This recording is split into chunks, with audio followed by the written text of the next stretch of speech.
저희는 이제 트레이30이랑 암솔루션으로 ST마이크로를 좀 지원하고 있어가지고 그 사항에 대해서 공유를 드리도록 하겠습니다. 네, 목차는 뭐 진행을 하면서 차차 보여드리려고 하고요. 첫 번째로는 이제 ST마이크로 홈페이지에 들어가 보면은 각 디바이스마다 어떤 뭐 디벨로퍼먼트 툴들이 지원을 하는지가 쭉 리스팅이 되어 있습니다. 크게는 이제 뭐 하드웨어 디벨로퍼먼트 툴과 소프트웨어 디벨로퍼먼트 툴, 그다음 보드 이런 식으로 구분이 되어 있는데요. 첫 번째로 이제 하드웨어 디벨로퍼먼트 툴을 보시면은 저희 쪽에서 담당하고 있는 뭐 트레이30이라든가 아니면 암에서 나오는 이런 유링크라고 하는 디버거들이 리스팅이 되어 있고요.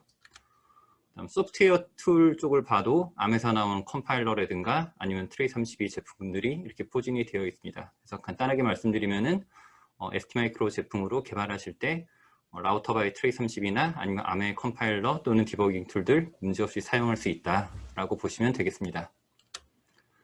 그리고 이제 칼 컴파일러 같은 경우에는 이렇게 디바이스에 대한 소프트웨어 팩을 제공함으로써 개발에 빠르게 적용하실 수도 있습니다.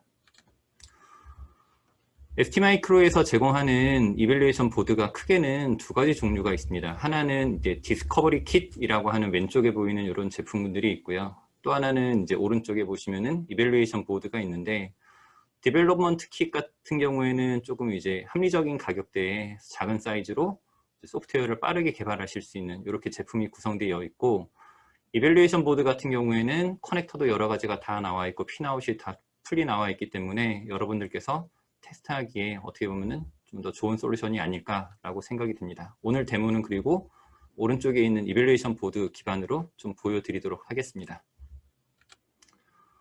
트레이32는 크게 파워 디버그라고 하는 좌측에 보이시는 이렇게 생긴 이제 파워 디버그라고 하는 제품이 있고, 오른쪽에 보시면 파워 트레이스라고 하는 제품이 있습니다. 그 STM32MP157 이밸루에이션 보드에 보면은 이 왼쪽에 JTAG 커넥터가 하나 있고, 오른쪽에 보시면은 트레이스 커넥터라고 하는 게 있는데요. 왼쪽에 있는 JTAG 커넥터는 파워 디버그로 뭔가 이제 브레이크 포인트를 건다든가 또는 스크립트 파일로 자동화를 한다든가 뭐 OS 기반, 그러니까 리눅스라든가 아니면 FreeRTOS 이런 OS 기반의 디버깅하는 것들을 다 지원하고 있습니다. 추가로 오른쪽에 트레이스 커넥터를 이용해서 이쪽에 있는 트레이스 포트를 이제 연결을 하게 되면은 파워 트레이스라고 하는 솔루션을 사용할 수가 있는데요. 이때는 기본적으로 파워 디버그의 기능은 다 포함하고 있고, 추가적으로 코드 흐름이나 데이터 변화를 추출한다든가 또는 뭐 CPU 사용률을 분석한다든가 또는 어떤 코드가 실행됐는지 되지 않았는지 이런 커버리지를 보는 이런 것들을 하실 수가 있습니다. 자, 요거는 이제 MP157 이밸류 그 레퍼런스 매뉴얼에서 좀 발췌를 해온 건데요. 디버그 서포트 인프라스트럭처에 대한 블록 다이어그램입니다. 조금 이제 자세하게 나눠서 보면은 왼쪽에 보면은 기본적으로 디버깅을 할 수 있는 디버그 서브 시스템이 있습니다. 이제 파워 디버그에 관련된 블록이라고 보면 되는데요. 스탠다드 5핀으로 연결하는 JTAG도 지원을 하고 있고, 2핀만 연결해서 사용할 수 있는 시리얼 와이어 디버그도 지원을 하고 있습니다. 일단 5핀으로 연결하든 2핀으로 연결하든 파워 디버그의 기능은 동일하기 때문에 사용하시는 분 입장에서는 2핀만 사용하면 되는 시리얼 와이어 디버그를 사용하면 나머지 3핀에 대한 이득이 있다고 보시면 될 것 같고요. 트레이32에서는 시리얼 와이어 디버그를 사용하겠다라고 설정만 하면은 TMSP는 알아서 SWD-IO로, TCK는 알아서 SWCLK로 알아서 치환이 되기 때문에 실제로 사용하시는 분들께서 따로 신경을 쓰시거나 할 거는 없습니다. 그래서 만약에 디버그를 구성하실 때는 특별한 이유가 없으시다면은 그냥 2핀 시리얼 와이어 디버그로 설정을 하시면 되겠습니다. 다음에 이제 트레이스 서브 시스템에 대해서 좀 볼 건데요. 먼저 보면은 그림이 코어텍스 M4 코어 쪽이랑 코어텍스 A7 쪽 코어랑 이제 디버그 서브 시스템이 좀 나눠져 있습니다. 먼저 볼 거는 이제 ETM이라고 하는 건데요. ETM은 그냥 쉽게 설명드리면은 코어가 동작할 때 어떤 코드가 실행됐는지를 이 옆에 있는 ETM이라고 하는 애가 패킷으로 만들어줍니다. 그래서 각각에서 나온 데이터는 이렇게 퍼널이라고 하는 대로 이렇게 모이게 되어 있고요. 이 퍼널로 모인 그 트레이스, 그러니까 코드 흐름 데이터는 ETF라고 하는 P4를 지나서 TPI라고 하는 외부 인터페이스로 나오게 됩니다. 그래서 쉽게 생각하면은 ETM에서 생성된 데이터를 내가 받아서 보면은 각각의 코어가 어떤 코드를 수행했는지 아실 수가 있고요. 코어텍스 A7 듀얼 코어 그리고 코어텍스 MP 코어 각각 코어별로 나눠서 보실 수 있습니다. 그리고 ETF 같은 경우는 칩 안에 있는 저장소입니다. 대략 사이즈는 한 8kb 정도로 구성이 되어 있기 때문에 내가 맨 마지막에 실행된 코드가 어떤 거지? 라고 보고 싶을 때는 이 ETF라고 하는 걸 통해서 보실 수가 있고요. 그 다음에 TPIU를 통하면은 요거를 이제 아까 앞에서 보여드렸던 파워트레이스 쪽으로 최대 한 4GB 이상 데이터를 쌓아서 보실 수가 있습니다. 그럼 내가 데이터를 좀 많이 받아서 보고 싶다라고 한다면은 이런 트레이스포트 쪽을 이용하시면 되겠죠. 그래서 오늘 이런 것들은 데모를 통해서 좀 간단하게 추가적으로 설명을 드리도록 하겠습니다. 네, 그 트레이32는 ST마이크로 디바이스를 굉장히 좀 잘 지원을 하고 있는데요. CPU 리스트를 보면은 STM32MP의 계열에 대한 이런 식으로 코어텍스 A7, 코어텍스 M4 종류별로 다 코어를 구성할 수 있도록 지원이 되고 있고, 제가 코어텍스 A7을 선택하게 되면은 알아서 듀얼 코어에 대한 설정이 이렇게 들어가게 되고요. 코어텍스 M4를 내가 선택하겠다라고 한다면은 알아서 또 마찬가지로 코어텍스 M4 코어에 대한 설정들을 하실 수가 있습니다. 사용자께서는 내가 이제 A7 쪽을 보고 싶은지 M4 쪽을 보고 싶은지 아니면 둘 다 볼 것인지 그런 것만 선택을 하시면 되겠습니다. 네, 요거는 이제 트레이32 소프트웨어를 설치하면은 기본적으로 들어있는 폴더의 모습인데요. 보시면은 ST마이크로에서 나온 디바이스 리스트들이 쭉 이렇게 정리가 되어 있고, 그 중에 STM32 MP1도 리스팅이 되어 있습니다. 폴더 안에 들어가 보면은 이밸류에이션 보드에 대한 스크립트가 폴더별로 나눠져 있는데, 요 AMP라고 되어 있는 거는 여기 있는 것처럼 코어텍스 A7이랑 M4를 동시에 디버깅하는, 그러니까 어싱크로너스 멀티플 프로세싱을 디버깅할 수 있는 이런 구조라고 보시면 되고, 그냥 이벨이라고 되어 있는 거는 코어텍스 A7에 대해서 이렇게 설정할 수 있도록 만들어져 있습니다. 물론 요 코어텍스 A7에 대해서 설정이 되어 있긴 하지만은 요것만 M4라고 이렇게 바꾸시면은 M4 기반으로 싱글 코어 디버깅도 하실 수가 있습니다. 그리고 MP1 같은 경우에는 외부에 코드 SPI 플래시가 붙어 있는데요. 요거 플래시 프로그램에 대한 스크립트도 제공이 이미 되고 있기 때문에 사용하시는 분께서는 요 스크립트만 불러다가 사용하시면은 개발에 큰 문제 없이 바로 진행하실 수가 있겠습니다. 더 케이스별로 나누어서 보여드리면은 내가 코어텍스 A7 싱글로 할 것이냐 또는 듀얼 코어로 할 것이냐, 그러면 각각 코어별로 나누어서 이런 창들을 보여주게 될 거고요. 또는 M4 쪽을 볼 것이냐, 또는 A7 싱글과 M4를 볼 것이냐, 아니면 A7 듀얼이랑 M4를 볼 것이냐, 이렇게 한 5가지 정도 케이스가 나올 것 같은데, 트레이32는 이렇게 사용하시는 분께서 어떻게 구성을 하시든 간에 이런 걸 풀리 지원을 하고 있습니다. 그래서 트레이32 지원은 문제 없으니까 사용하시는 분께서만 내가 이제 어떤 걸 보고 싶다라고 하는 것만 결정하실 수 있으면 되겠습니다.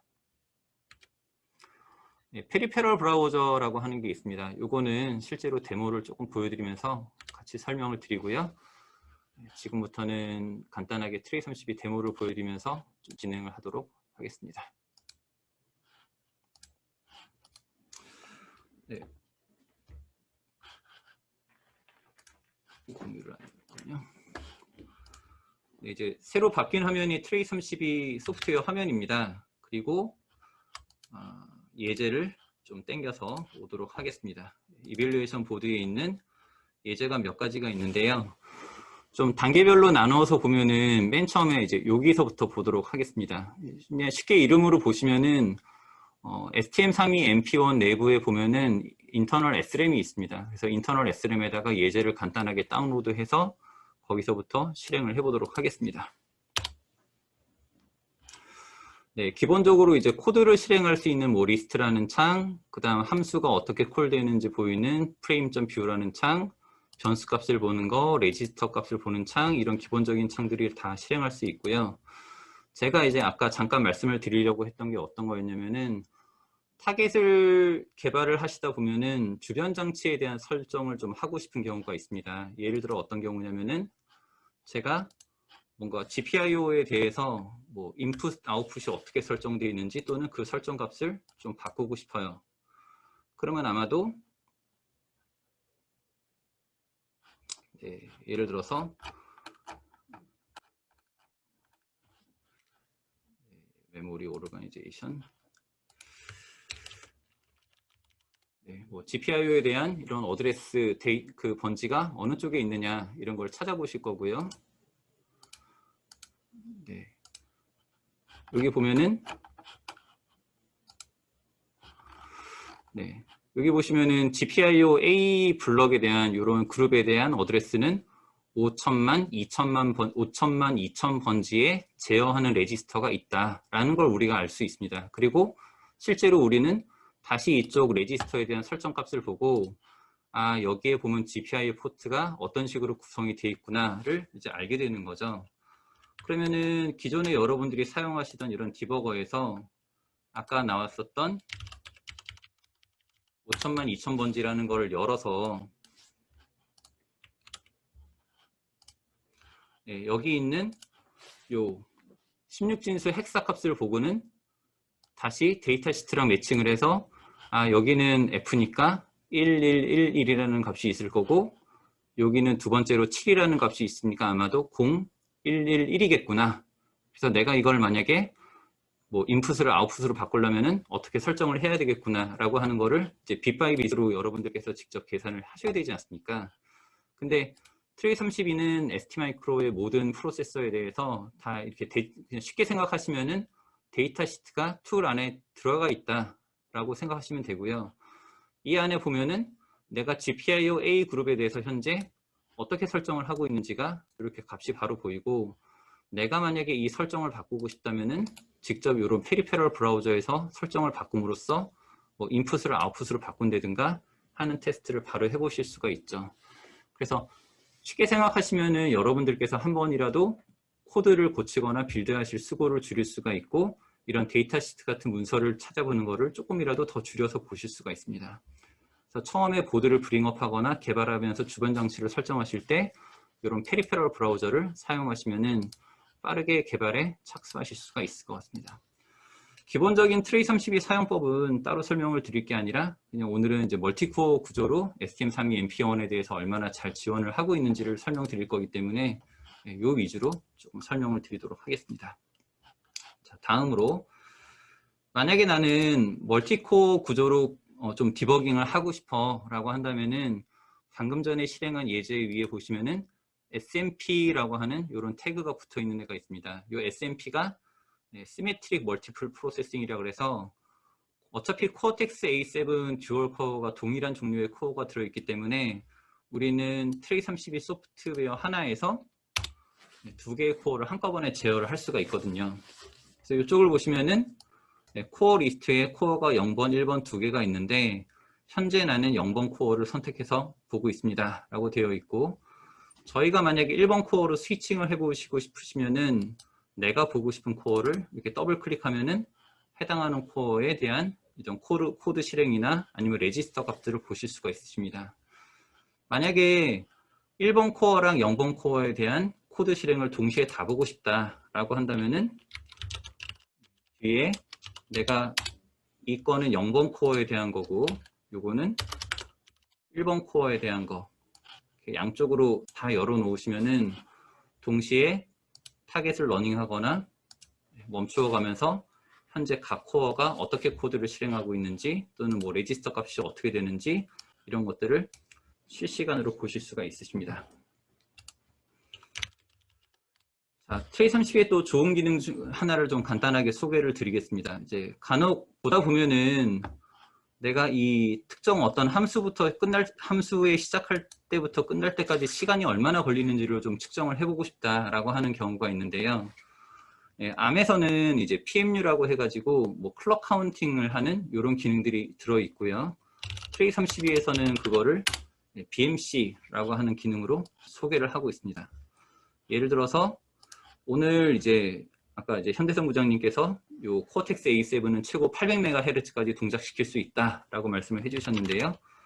만약에 제가 이 내부 레지스터를 800MHz로 설정을 해놨다면은 여기 있는 모니터 레지스터에 내가 보고 싶은 항목, 예를 들어서 나는 클럭 사이클을 볼 건지 아니면은 뭐 인스트럭션 캐시 액세스를 할 건지 이런 것들을 보고 싶은 거를 선택하실 수 있고요. 저는 이제 만약에 클럭 사이클을 보겠다라고 선택을 해놓고 시작부터 끝까지 몇 클럭 사이클이 지나가는지를 카운팅하면은 시간이 얼마나 소요가 되는지도 이제 우리가 알 수가 있겠죠. 네. 그러면은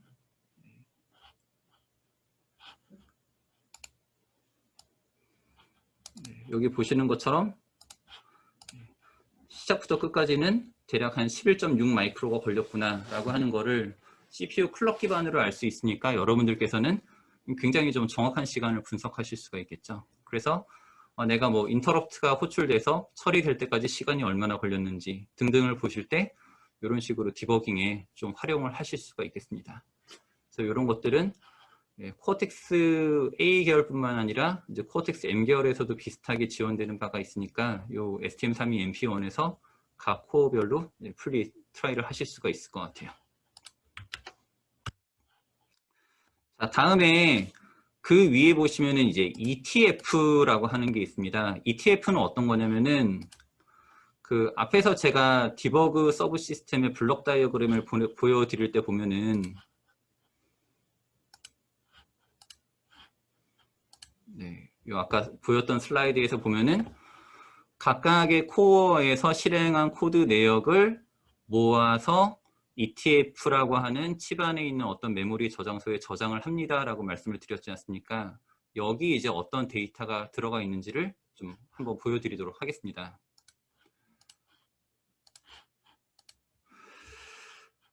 자, 그러면은 예제를 불러오고요.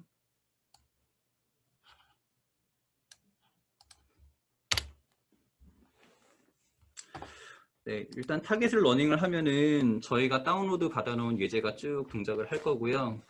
데이터는 이제 우리 눈에는 현재 러닝하는 상태라서 보이지는 않지만은 계속 이제 과거에 나왔던 데이터는 새로운 데이터에 오버라이트가 돼서 지워지는 이런 용도로 사용을 하고 있습니다.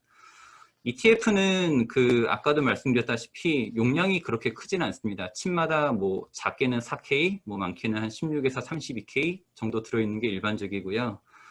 여기에는 이제 8K 정도의 메모리가 들어있기 때문에 주로 이 ETF라고 하는 디버그 로직의 용도는 맨 마지막에 어떤 코드를 실행했는지를 찾아보는 그런 용도에 초점이 맞춰져 있습니다. 예를 들어서 제가 소프트웨어를 개발하다가 어플리케이션을 동작시키다 보니까 얘가 어느 순간에 오동작을 해요. 그러면은 어느 코드까지 동작을 하다가 얘가 문제가 생겼는지 이런 걸 좀 보고 싶은 경우가 있지 않습니까? 그럴 때 여기 ETF 안에 있는 데이터를 꺼내 보는 겁니다. 뭐 다이어그램으로 보면 이런 식으로 해서 왼쪽에 있는 거는 개발하시는 이제 코드 이름이라고 함수 이름이라고 보시면 되고요. 여기가 이렇게 시간이 흘러왔다라고 보시면 되고 시간에 따라서 어떻게 코드들이 흘러왔는지 맨 마지막에 어떤 코드들이 실행됐는지를 그냥 한눈에 간단하게 보실 수가 있습니다.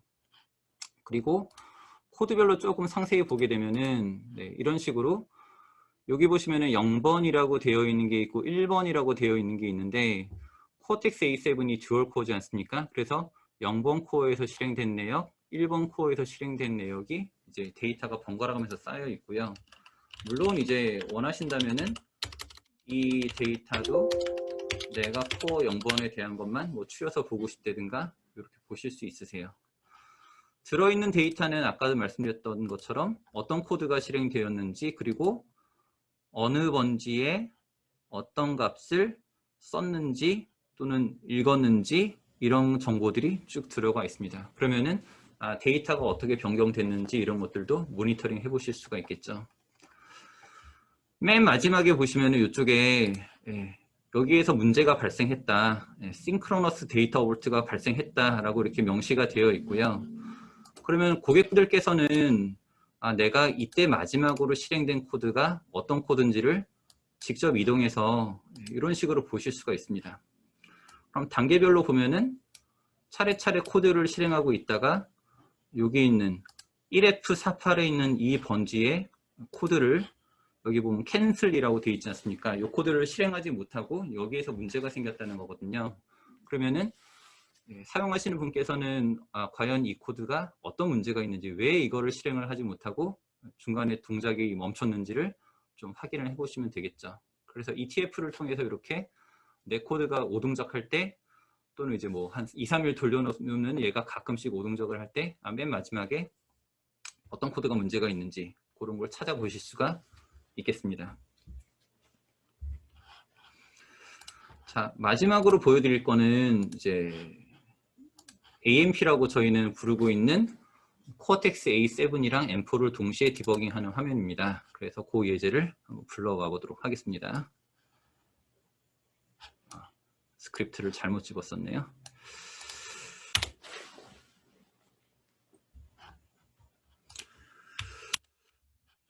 네, 소프트웨어가 두 개가 떠 있는데요. 이 타이틀 바를 보시면은 왼쪽에 있는 거는 코어텍스 A7용이고 마스터다라고 이렇게 표시가 되어 있고, 옆에 있는 거는 코어텍스 M4용이고 슬레이브다라고 이렇게 명시가 되어 있고요.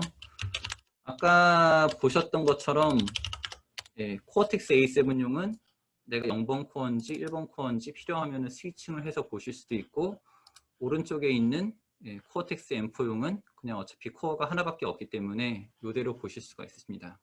그리고 제가 만약에 한쪽 트레이32 소프트웨어에서 타겟을 러닝하면은 옆에 있는 멀티코어 환경에서도 같이 러닝을 하고요. 옆에 있는 코어에서 멈추면은 반대쪽 코어도 같이 멈추게 되어 있고, 만약에 제가 특정 함수까지 러닝을 하고 싶어 라고 타겟을 러닝하면은 그때 동작했던 내역이 이런 식으로 코어텍스 A7은 A7 쪽 리스트에, 그리고 코어텍스 M4는 M4 쪽에 코드 실행 내역이 다 ETF 안에 이렇게 들어 있습니다. 그럼 나중에 이제 멀티코어로 했을 때도 이제 내가 어디에서 뭐 M4 쪽에서 문제가 생긴 건지, 이게 A7 쪽에서 문제가 생긴 건지, 또는 어떤 코드를 실행하다가 문제가 생긴 건지를 조금 직관적으로 잘 찾아보실 수가 있겠죠. 그래서 저희는 이런 식으로 STM32 MP1 플랫폼에 대해서 그 코어텍스 A7 쪽이나 아니면 M4 쪽이나 다 여러분들께서 원하시는 만큼 디버깅을 할 수 있도록 충분히 지원을 잘 하고 있습니다.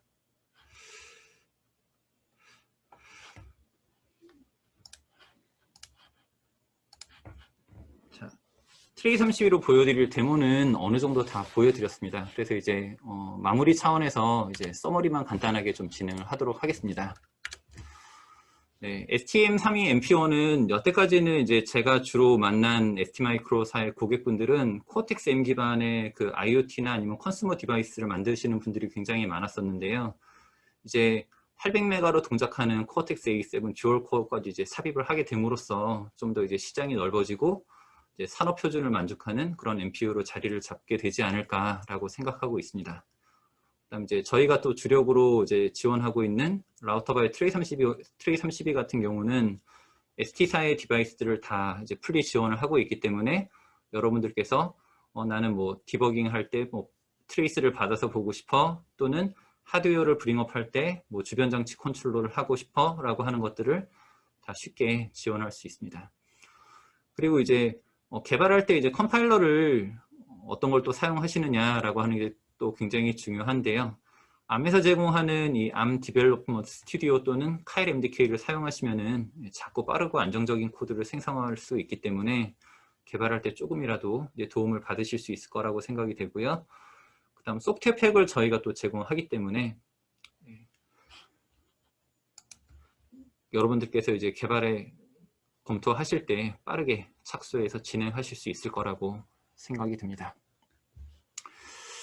자, 오늘 웨비나는 이 정도까지로 이제 정리를 하고요. 진행한 웨비나 자료는 또 이제 저희가 운영하는 트레이32 유튜브 채널 쪽에 이제 올려드리고, 관련 자료는 필요하신 분들은 이제 코멘트를 좀 남겨주시면은 저희가 따로 이제 전달을 해드리도록 하겠습니다. 그래서 궁금하신 사항은 죄송하지만 제가 실시간 답변을 드리긴 조금 어려웠었는데요.